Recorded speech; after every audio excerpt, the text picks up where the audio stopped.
សួស្តីពុកម៉ែមីមីងបងប្អូនលោកតាយើងជាទីគោរពស្វែងរកអាយមកស្វាគមន៍មកកាន់វីដេអូដំណើរឆាត់យន្តសម្រាប់ថ្ងៃទី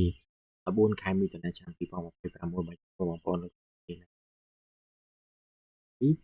បងអាចឆាត់ចូលប្រអប់ផ្សាយដើម្បីសុំលេខ VIP បានដែលមាននៅវេលាម៉ោង1:30នាទីនិងម៉ោង4:30នាទីបាទដែលតម្រូវឲ្យបងប្អូនលេងតាមលេខទៅពីក្រុមនិងលេង4ប៉ុណ្ណោះ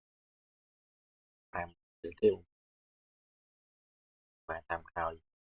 ឥឡូវក៏មកពុកម៉ែមីមីងទៅរងចាំយូរបាទយើងទៅកាន់វីដេអូដំណើរឆាត់យន្តទាំងអស់គ្នាបាទសម្រាប់ដំណើរឆាត់យន្តនៅវេលាម៉ោង1:30នាទីបាទគឺបានចែកជូននៅលេខ2ខ្ទង់សម្រាប់បងប្អូនយកទៅក្នុងសំណាងលេខបាទគឺលេខខ្ទង់40និងខ្ទង់8សម្រាប់ខ្ទង់40លេខបូកចំគឺលេខ41កុនបាទរៀលខ្ទង់8យើងធ្វើការលេងនៅលេខ89កុនសម្រាប់បងប្អូនលោកទាំងអស់យើងដែលចង់បាននៅលេខច្បាស់ល្អលេខ VIP បងប្អូនអាចឆាត់ចូលប្រអប់ផ្សារដើម្បីសុំនៅលេខ VIP បាន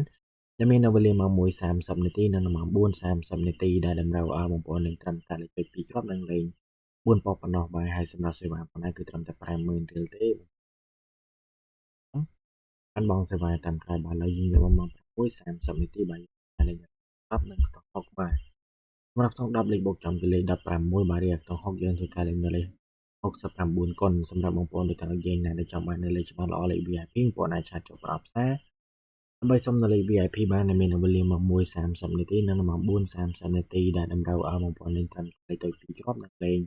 4ប៉ុណ្ណោះហើយសម្រាប់សេវាប៉ុណ្ណាគឺត្រឹមតែ50000រៀលទេ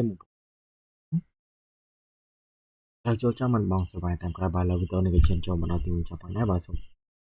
អរគុណនិងសូមជម្រាបលា